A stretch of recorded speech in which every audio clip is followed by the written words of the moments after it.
Hello everyone, in this video I'm going to show a step-by-step tutorial on how to shop for car batteries on OLX account. So first we're going to go to the OLX app.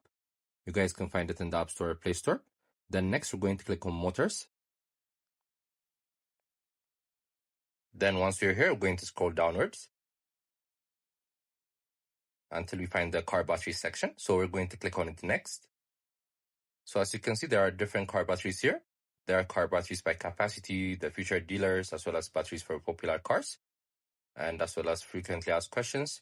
So if you guys want any car batteries, you guys can click on the capacity you want. For example, if you want a 90 amps per hour battery, here are the cars available with it. And if you want the cars with 50 amps per hour, as you can see, there's the Peugeot and Audi as well. Then you guys could go back and forth and search for your car batteries. So this is how you do it. I hope you guys like this video. Subscribe for more, like for more, share for more. I hope to see you again. Goodbye.